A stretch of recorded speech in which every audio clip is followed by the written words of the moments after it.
아주 어지러운 기술 발전의 세상 가운데 살고 있습니다. 제가 어렸을 때만 해도요, 이 TV라고 하는 것은 아주 극소수의 사람들만이 소유하는 것이었고, TV에서 이 방영되어지는 것도 보면 범위가 좁고, 그리고 비교적 오늘날로 비교해서 참신한 것들이 많이 방영이 됐습니다. 요즘에는 어떻습니까? TV 없이 참 이렇게 산다는 거 상상이 잘 안 되죠? 이제는 TV를 넘어서서 넷플릭스 같은 이런 OTT 뿐만 아니라 유튜브 매체라든가 등등 해서 이제는 그런 것 없이는 사람들이 못 살겠다라고 하는 시대가 됐습니다. 또 그런 매체들에서 이런 과거와는 달리요, 참신한 것들에서 요즘에는 관능적이고 폭력적이고 특별히 아주 비기독교적인 프로그램들을 정말 여과 없이 쏟아내고 있습니다. 제가 처음 복사기를 이용했던 것이 중학교 2학년쯤에 됐나요? 기억이 나요. 처음으로 복사기라는 것을 제가 이렇게 보면서 제가 어떤 필요한 것이 복사하려고 갔더니요, 그 주인 아저씨가 그때 돈으로 200원을 달래요. 환율차를 생각해, 지금 가격 물가 오른 걸 생각하면 굉장히 바가지를 쓴 것 같죠? 지금 한 3,000원 될까요? 그 돈이 한 장 딱 하는데 그렇게 달라고 하더라고요. 근데 지금은 컴퓨터가 나오면서 온 세상이 정말 세상이 바뀌었잖아요. 그리고 이제 또 한 번 세상이 뒤집어진 게 뭐냐면 인터넷이 나오고 난 뒤입니다. 인터넷이라는 어떤 가상세계가 만들어지면서 세상 자체가 달라졌고, 요즘에는 인터넷 없는 세상을 거의 상상할 수가 없죠. 그리고 또 한 번 세상이 경천동지하게 바뀐 게 뭐냐면, 여러분, 아이폰이 처음 나왔던, 다시 말해서 스마트폰이 처음으로 보급되어진 2019년인가요? 2009년이군요. 2009년. 그때 세상이 한번 완전히 경천동지하게 바뀌었습니다. 여러분, 또 대략 한 1년 전에요, 세상이 한번 또다시 판올림 되었는데, 바로 인공지능 AI, 챗GPT라든가 요즘에는 제미나이로 이름이 바뀌었지만, 이런 아무튼 인공지능이 나오면서 또다시 세상이 바뀌었어요. 전에는 뭔가 자료 하나를 찾으려면 인터넷에다가 키워드를 하나 집어넣고 검색을 하고, 검색에서 나오는 것들 일일이 하나씩 들어가서 내가 정보를 읽고 수립하고 찾고 이런 과정을 거쳤는데, 요즘에는요, 아예 인공지능에게, AI한테 딱 질문을 하면 걔가 대답을 해줍니다. 스마트폰에서는 아예 우리 말로 물어보면 얘가 말로 대답을 해줍니다. 자, 놀라운 것은 하나님을 떠난 인간들이 하나님 없이 이렇게 계속 진보해 나가더라는 거야. 근데 문명이 발전하고요, 과학이 발전하고 의학이 발전해 나가고 있는데, 과연 그것이 진짜 진보일까요? 아니면 브레이크가 고장난 차량이 마치 전력 질주하는 것처럼 마치 그와 같은 것일까요? 과연 하나님 없는 진보가 과연 진보일까? 아벨을 죽인 이 가인은 하나님 앞에서 심판을 받고 여호와 앞을 떠나갑니다. 자, 아울러 오늘 본문을 보게 되면 아벨 대신 주신 셋의 후손의 이야기도 이 가인의 후손과 대조적으로 등장을 합니다. 자, 여기서 우리는 역사의 아주 중요한 두 흐름을 보게 되는데요. 자, 이 두 흐름 속에 중요한 두 이름이 있는 겁니다. 자, 먼저 하나님을 떠난 가인의 모습을 한번 보십시오. 동생을 죽인 이후에 가인은 회개하라고 하는 하나님의 말씀, 이 제안을 거절하고 떠납니다.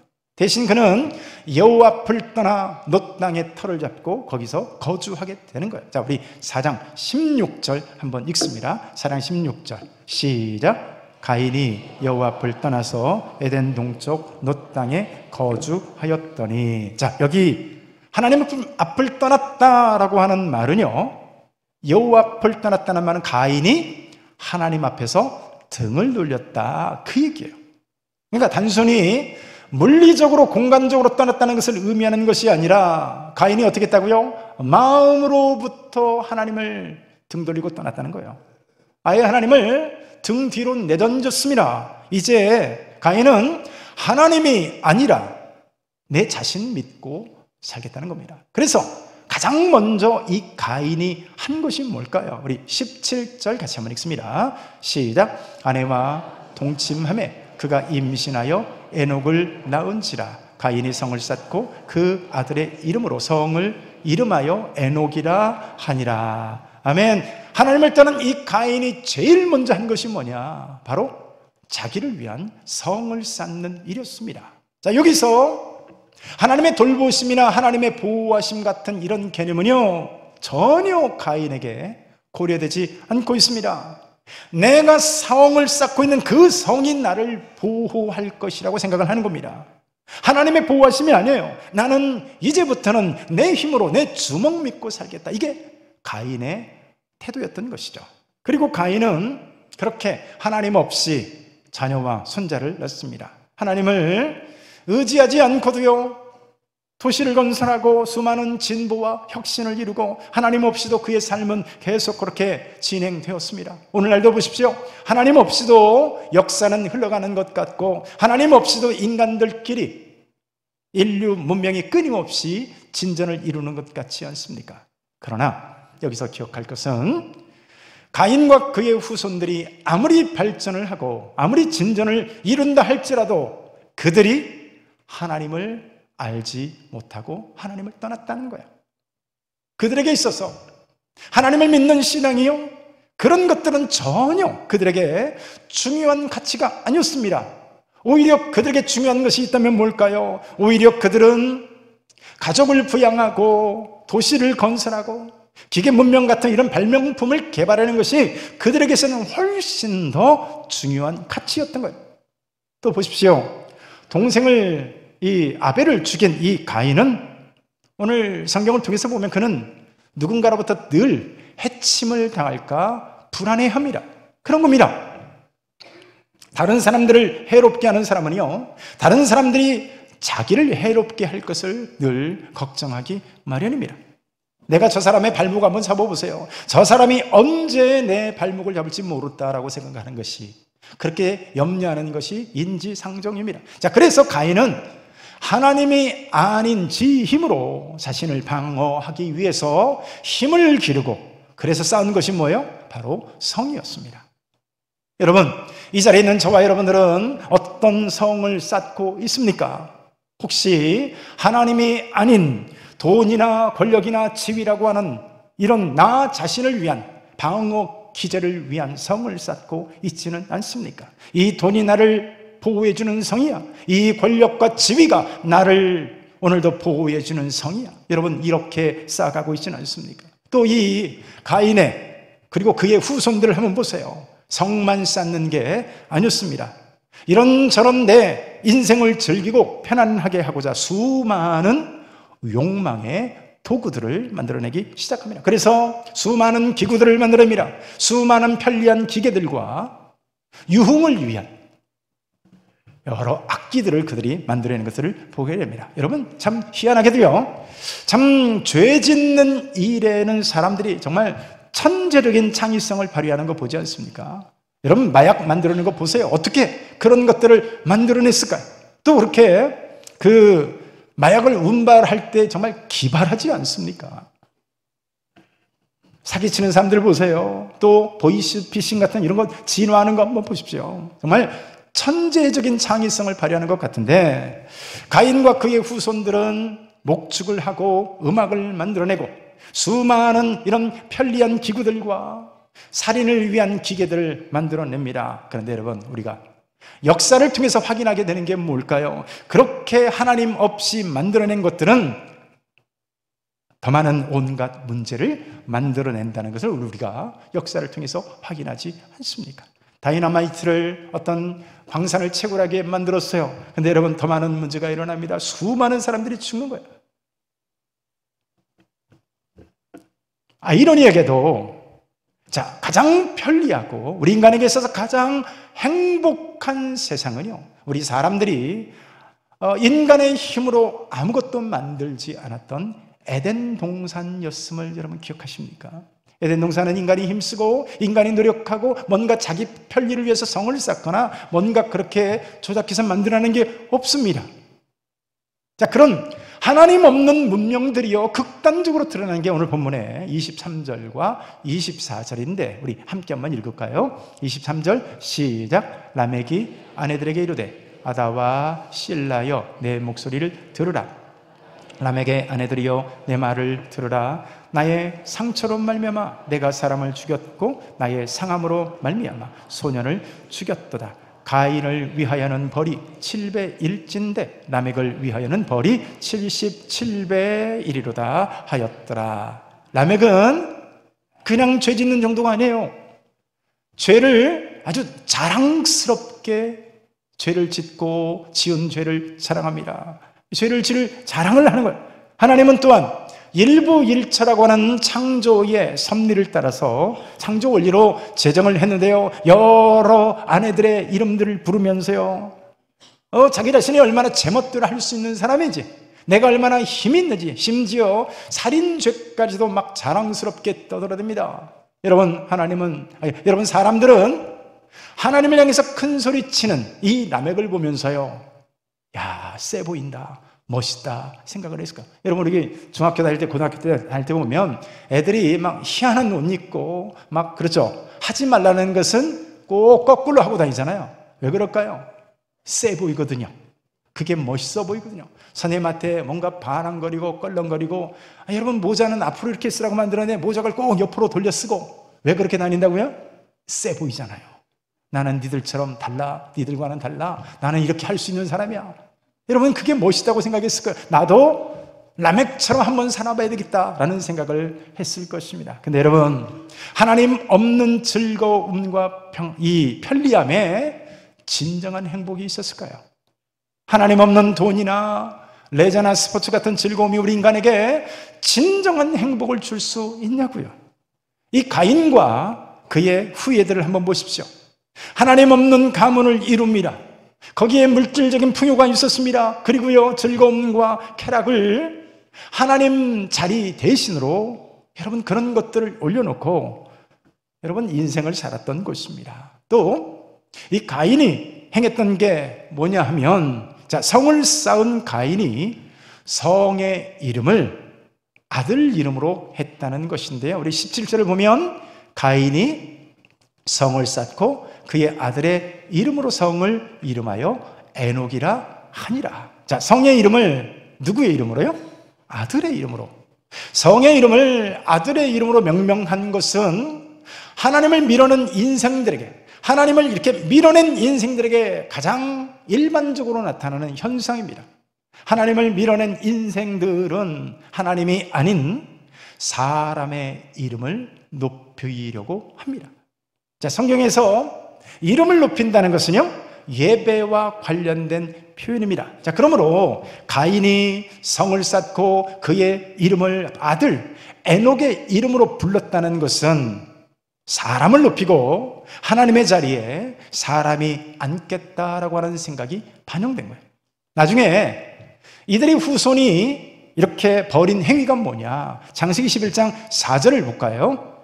읽습니다. 시작. 또 말하되 자 성읍과 탑을 건설하여 그 탑 꼭대기를 하늘에 닿게 하여 우리의 이름을 내고 온 지면에 흩어짐을 면하자 하였더니, 자, 누구의 이름을 내고요? 우리의 이름을 내고. 하나님을 떠난 사람들이 흩어짐을 면하고 하나님의 이름을 드러내고 하나님의 이름을 높이는 것이 아니라 자기의 이름을 드러내기 위해서 성을 쌓았는데 그 이름이 바로 바벨탑이었습니다. 그렇습니다. 이렇게 내 이름을 높이는 데 올인하는 것이냐, 사람의 이름을 높이는 데 올인하는 것은 하나님을 떠난 사람들에게 나타나는 가장 일반적인 특징 중에 하나입니다. 결국 하나님이 아니라 누구를 예배한다고요? 내 이름을 숭상하고 내 이름을 예배하는 행위라고 말할 수가 있습니다. 오늘 본문에서 참 다행인 것은요, 여호와의 이름을 부르는 사람들이 함께 있었다는 건데요, 26절을 보면 셋도 아들을 낳고 그의 이름을 에노스라 하였으며 그때에 사람들이 비로소 여호와의 이름을 불렀더라. 여러분, 이들이 누굴까요? 여호와의 이름을 부른 이 에노스와 여러분, 이 사람들은 누굴까요? 순수한 신앙을 지키다가 가인에게 들판에서 돌로 순교한 아벨 대신에 하나님께서 셋을 주셨던 그 경건한 가문이었어요. 에노스란 이 이름의 뜻은요, 참 기가 막히게 연약한 자라는 이름의 뜻을 갖고 있습니다. 또 에노스라고 하는 이름의 뜻은 죽을 운명의 사람이란 뜻을 갖고 있어요. 자, 여러분들이 이름을 짓는다면 어떻게 이름을 짓겠습니까? 이름을 지었는데, 야, 네 이름은 연약한 자다, 그렇게 짓겠어요? 네 이름은 죽을 운명이다, 그렇게 이름을 짓겠어요? 요즘에 이름들 정말 창의적으로 짓지 않습니까? 뭐 저 아들 이름은 제가 짓고 우리 딸 이름은 저 엄마가 지었는데, 이름 하나 짓는 거 굉장히 신중해서 짓습니다. 혹시 이 이름을 지었다가 놀림을 받지는 않을까? 이 이름이 어떤 의도와 다르게 다른 뜻으로 왜곡되어서 전달되지 않을까? 이름은 그 사람의 인격을 드러내는 거거든요. 근데 에노스라는 이름을 지어줬는데 이름의 뜻이 뭐라고요? 연약한 자. 이름의 뜻이 죽을 운명의 사람이라는 거예요. 그러니까 셋은 라멕처럼 자신의 힘을 드러내고 자랑하기는커녕 아들의 이름을 연약한 자라고 하는 이 에노스라고 지음으로 인하여서요, 하나님 앞에서 자신의 약함을 인정했습니다. 자신의 약함을 인정함으로 하나님, 저는요 하나님 앞에서 의존적인 존재입니다. 하나님, 저는 하나님 없이는 살아갈 수 없는 존재입니다. 주님, 우리는 연약한 존재입니다. 하나님, 오늘 우리의 인생을 인도하여 주옵소서라고 하는 믿음이 담겨진 이름이 바로 이 에노스라는 이름이에요. 자신은 죄인이고 이 죄로 말미암아 장차 죽을 수밖에 없는 존재라고 인정하는 것이 누구의 믿음이었어요? 셋의 믿음이었고, 그 이름이 바로 에노스라는 이름이었습니다. 하나님 앞에서 긍휼을 입고 하나님 앞에서 은총을 입는 사람들, 바로 어떤 존재일까요? 자신의 이 곤고함을 기억하는 인생입니다.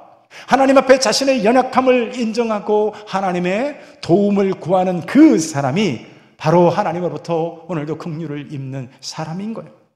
복음서에 나오는 바디메오라는 사람이 있죠. 이 사람은 나면서부터 맹인이었고, 그래서 나면서부터 길거리에서 구걸하는 사람이었습니다. 이 사람이 예수님이 곁을 지나간다는 얘기를 듣고요, 소리를 질러 외칩니다. 다윗의 자손이여, 나를 불쌍히 여겨 주시옵소서.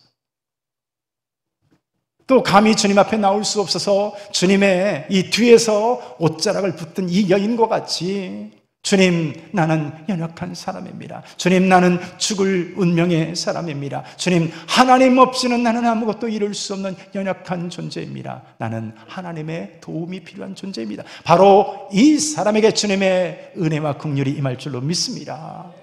반대로 복음서의 그 바리새인들, 서기관들, 종교 지도자들, 여러분, 이 사람들은 왜 이렇게 주님으로부터 책망을 받을 수밖에 없었을까요? 그들은 자신의 이름을 높이는 존재였기 때문에 그러는 거예요. 자신의 연약함을 인정하고 주님의 도움을 구하기는커녕 오히려 하나님 없이 자신의 기득권이라고 하는 성을 쌓아가는 사람들이었기 때문에 그런 지위와 그런 위치에 있으면서도 주님으로부터 무섭게 책망을 받았던 것입니다. 오늘날 우리들에게 있어서 문제는요, 자신이 약하다는 것에 문제가 있는 것이 아니라 오히려 우리 스스로 강하다고 여기는데, 생각하는데 오히려 문제가 있습니다. 어쩔 수 없습니다. 우리가 하나님 앞에 우리의 연약함을 알고 인정하기 전까지는요, 우리는 주님을 신뢰할 수 없기 때문에 그렇습니다. 이렇게 우리가 스스로 강하다고 말하고 오늘 라멕이나 가인처럼 스스로의 이름을 높이며 성을 쌓아가는 인생은요, 반드시 영적인 실패로 이어지게 되어 있습니다. 반대로 이 에노스처럼 주님, 나는 연약한 자입니다. 주님이 아니면 나는 죽고 망할 수밖에 없는 존재입니다. 이렇게 하나님을 향해서 두 손 들고 자신의 약함을 인정하는 그 사람, 바로 이 사람이 주님으로부터 능력을 입게 되는 사람인 줄로 믿습니다. 자, 오늘 히브리서 11장 4절 말씀을 한번 읽을까요? 시작. 믿음으로 아벨은 가인보다 더 나은 제사를 하나님께 드림으로 의로운 자라 하시는 증거를 얻었으니 하나님이 그 예물에 대하여 증언하심이라. 그가 죽었으나 그 믿음으로써 지금 말하느니라. 예, 여기 보세요. 아벨은 그 어떤 훌륭한 문화를 만들거나 자신을 위한 성을 쌓지 않았습니다. 단지 이들은 하나님의 이름을 부르고 예배를 사모했던 곳입니다. 하나님은 아벨이 그렇게 죽자 셋을 주셨고, 이 셋이란 사람을 통해서 예배를 이어갈 에노스라는 인물을 주셨습니다. 26절에 셋도 아들을 낳고 그의 이름을 에노스라 하였으며 그때의 사람들이 비로소 여호와의 이름을 불렀더라. 여기 여호와의 이름을 불렀다는 것은요, 여호와 하나님께 예배했다라고 하는 의미예요. 자, 이름을 부른다는 것은 예배의 의미를 담고 있어요. 아브라함을 한번 보십시오. 창세기 12장 8절을 보니까 거기서 베델 동쪽 산으로 옮겨 장막을 치니 서쪽은 베델이요 동쪽은 아이라. 그가 그곳에서 여호와의 제단을 쌓고 여호와의 이름을 부르더니, 이름을 불렀다는 게 어떤 의미라고요? 하나님께 예배했다, 그런 의미예요. 창세기 13장 4절 읽습니다. 시작. 그가 처음으로 제단을 쌓은 곳이라 그가 거기서 여호와의 이름을 불렀더라. 아멘. 21장 33절도 읽습니다. 시작. 아브라함은 부엘세바 에셀나무를 심고 거기서 영원하신 여호와의 이름을 불렀으며, 이름을 불렀다는 의미는 뭐라고요? 예배했다는 의미야. 아브라함의 삶은 바로 이렇게 여호와의 이름을 부르는, 다시 말해서 어디로 가든지 예배하는 삶을 살았던 거예요. 이것이 바로 셋의 가문에서 출발한 아름다운 주님과의 영적 교제를 이어가는 예배하는 자의 삶인 거죠. 비록 셋이나 아브라함이나 돈은 좀 못 벌고 세상에서의 이 즐거움은 좀 누리지 못할지라도 아브라함은 여호와의 이름을 부르는 것을 통해서 하나님을 의지하는 인생을 살았던 것입니다. 아브라함의 아들 이삭도 마찬가지요. 창세기 26장 25절을 보면 이삭이 그곳에 제단을 쌓고 여호와의 이름을 부르며 거기 장막을 쳤더니 이삭의 종들이 거기서도 우물을 받더라. 여러분, 이삭도 예배하는 삶을 산 줄로 믿습니다. 이삭도 자기의 이름을 높이는 삶을 산 것이 아니라 여호와의 이름을 높이는 삶을 살았던 거예요. 근데 여러분, 우리가 살아가는 이 세상은 어떤 세상입니까? 오늘 우리는 사람의 이름을 내려고 애쓰는 세상 가운데 오늘 우리가 살고 있다고요. 얼마나 우리가 자녀들의 이름을 높이기 위해서 살아갑니까? 얼마나 우리가 내 이름을 높이기 위해서 살아갑니까? 우리의 아들들이, 우리의 자녀들이 설령 그 이름이 높여진다 할지라도 그들의 삶이 하나님 여호와 이름과는 상관없는 삶을 살게 되면 성경은 말합니다. 그것은 허망한 인생이요, 오늘 가인의 후예와 같은 인생이라는 거예요. 성경을 통해서 보면 우리는 가장 위대한 두 사람의 인물을 만나게 되는데요, 구약성경에서 가장 대표적인 인물이 바로 아브라함과 다윗입니다. 자, 아브라함은 아까 우리가 살펴봤는데, 여러분, 아브라함과 다윗의 아주 중요한 공통점이 뭘까요? 이 두 사람의 가장 중요한 공통점은 이들이 바로 여호와의 이름을 부르는 자들이었다는 거예요. 아브라함이 그랬고 이제 다윗이 그렇습니다. 다윗 역시 일생 동안 하나님 여호와의 이름을 부르는 예배자의 인생을 살았던 것입니다. 자, 그래서 다윗에게 있어서요, 가장 일생일대의 소원이 하나 있었는데 그게 뭘까요? 바로 예배를 위한 하나님의 성전을 짓는 것이었습니다. 왜 성전을 짓고자 했을까요? 자신의 이름이 아니라, 내 이름을 높이는 것이 아니라 하나님을 예배하고 하나님의 이름을 어떻게든지 높이고 싶어서 그랬던 거예요. 자, 그랬더니 여러분, 하나님이 어떻게 말씀하실까요? 사무엘하 7장 5절입니다. 시작. 가서 다윗에게 말하기를 여호와께서 이와 같이 말씀하시되 내가 나를 위하여 내가 살 집을 건축하겠느냐? 네가 나의 이름을 높이기 위하여 그렇게 애쓰느냐? 그리고 이제 다윗의 그런 마음을 보시고요, 우리 8절과 9절입니다. 시작. 내가 너를 목장 곧 양을 따르는 데서 데려다가 내 백성 이스라엘의 주권자로 삼고 내가 가는 모든 것에서 내가 너와 함께 있어 내 모든 원수를 내 앞에서 멸하였은즉 땅에서 위대한 자들의 이름과 같이 내 이름을 위대하게 만들어 주리라. 아멘 합시다. 아멘 합시다. 다윗이 사람의 이름이 아니라 여호와의 이름을 높이고자 하니까요, 하나님께서 이 다윗의 이름을 지극히 높여주신 줄로 믿습니다. 따라서 누구든지 우리 인간은 두 가지의 이름을 높이는 삶을 사는 겁니다. 하나는 사람의 이름을 높이든가 하나는 여호와의 이름을 높이든가. 결국 이것이 예배인 거예요. 사람을 향한 예배든 아니면 하나님을 향한 예배든 사람은 둘 중에 하나를 경배하며 살아가는 인생을 사는 겁니다. 사랑하는 성도 여러분, 하나님께 초점을 두시기를 축원합니다. 사람을 높이기 위한 인생을 살지 마시기를 바랍니다. 그게 가인의 길이고요, 또한 가인의 후손의 인생길이었던 거예요. 교회도 마찬가지입니다. 교회도요, 오늘날 이 세상에 일어나는 모든 부끄러운 이 교회들의 모습들, 그리고 참 부끄러운 그리스도인들의 모습 뒤에 뭐가 있을까요? 결국 내 이름을 높이고자 하는 인간의 그 욕망에서 비롯된 결과들이라고 할 수 있어요. 교회의 온갖 부끄러운 점들, 여러분, 하나님의 이름을 높이기 위해서 부끄러운 짓이 드러나나요? 사람들에게 나타나는 참 저 사람이 그리스도인 맞아 싶은 그 사람들의 그 추악한 결과가 어디서 나와요? 결국 내 이름을 높이고자 하는 것에도 드러나는 겁니다. 우리가 돈 버는 것에 있어서는 좀 뒤처질 수 있다고요. 우리가 저 사람보다 좀 덜 누리고 살 수는 있습니다. 그러나 저 사람들보다 우리가 좀 불편하게 살아도 하나님의 이름을 높이는 곳에 진정한 복이 있는 줄로 믿습니다. 성경을 통해서 살펴보세요. 결국 누가 이기던가요? 사울은 평생을 자기 이름을 높이는 인생을 살았습니다. 반대로 다윗은 어떻게 하든지 하나님의 이름을 높이고자 하는 인생을 살았습니다. 여러분, 하나님이 누구의 손을 들어주던가요? 하나님을 의지하고 자기 이름이 아니라 하나님을 높이고 하나님을 예배하는 그 인생을 살기 위해서 평생을 사모했던 바로 다윗이 하나님께 귀한 복을 누린 줄로 믿습니다. 자, 그래서 시편에 얼마나 많은 다윗의 이 노래가 있습니까? 거의 3분의 2 가까이가 다윗이 지은 노래입니다. 여러분, 그것이 바로 하나님의 이름을 높이기 위한 다윗의 흔적이었던 거예요. 여러분, 우리는 두 이름 모두를 우리는 섬길 수가 없는 존재입니다. 마태복음 6장 24절을 보면 한 사람이 두 주인을 섬기지 못할 것이니 혹 이를 미워하고 저를 사랑하거나 혹 이를 중히 여기고 저를 경히 여김이라. 너희가 하나님과 재물을 겸하여 섬기지 못하느니라. 세상도 섬기고요, 하나님도 섬길 수는 없다는 거예요. 내 이름도 높이고 하나님 이름도 높일 수는 없다는 거예요. 우리는 그런 인생을 살 수 없습니다. 우리는 둘 중에 하나의 이름을 부르며 둘 중에 하나의 것을 예배하게 되는 것입니다. 그래서 보십시오.